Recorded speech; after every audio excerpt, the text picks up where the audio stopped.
Welcome to Eerie Bites of History, your daily serving of strange bites of the past. In today's video, we have the found Dyatlov diary pages, a vanishing ship, and a bomb strike, all that happened on July 11th. Let's begin. On July 11th, 2009, over a decade after one of the most chilling unsolved mysteries in history, the Dyatlov Pass incident, new pages from the personal diary of Yuri Yudin were made public. Yudin was the sole survivor in the ill-fated Soviet hiking expedition in 1959, but was forced to turn back early due to illness. This decision likely saved his life. The rest of the group, 9 experienced hikers, would perish under bizarre circumstances in the Ural Mountains.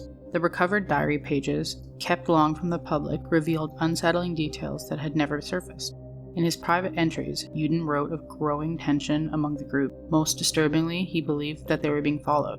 He mentioned an eerie sensation that someone or something was watching them on the tree line, and recorded the conversations with one of the hikers who often spoke, shadows that moved where no one else does.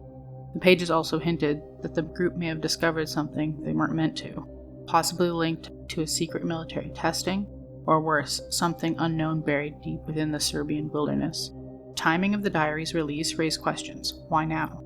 And why were these entries withheld for so long? Were the pages suppressed for decades to hide something truly terrifying? Or did Yuri Yudin carry secrets to his grave that finally could have explained what happened on that frozen slope? On July 11, 1812, the American schooner, the Patriot, vanished off the Atlantic coastline without a trace. Aboard the vessel was Theodosia Alston, the daughter of former Vice President Aaron Burr.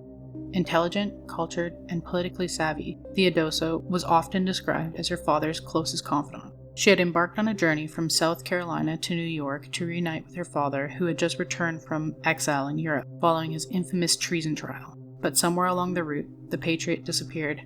There was no distress signal, no debris, no survivors. Extensive naval searches came up empty. It was as if the ship ceased to exist. In the years that followed, strange stories began to surface.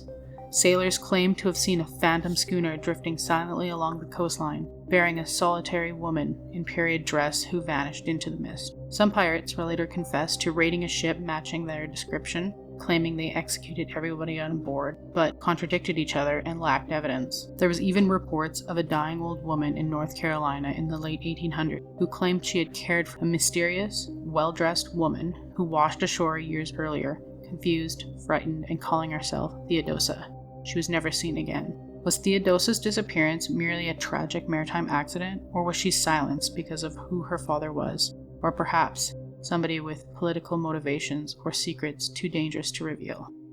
On July 11, 2006, Mumbai, India's bustling financial capital, was rocked by a devastating series of coordinated bombings, targeting the city's crowded commuter trains during rush hour. In the span of 2 hours, 7 powerful blasts ripped the packed trains, killing over 200 innocent people and injuring more than 700.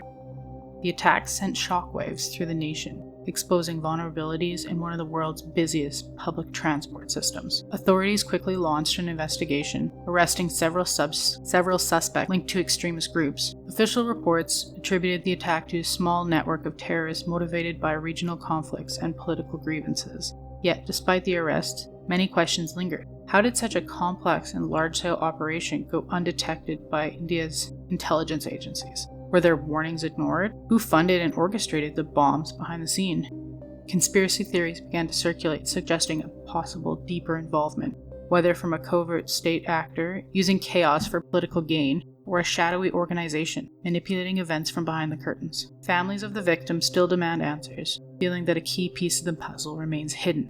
Could these unanswered questions hint at a far more sinister web of complexities, yet to be fully uncovered? Or was it a tragedy, a result of isolated extremists acting alone? The truth remains shrouded in mystery. Like your history snack-sized? Drop us a comment with your favorite bite and subscribe. Join us daily for your eerie dose of the past.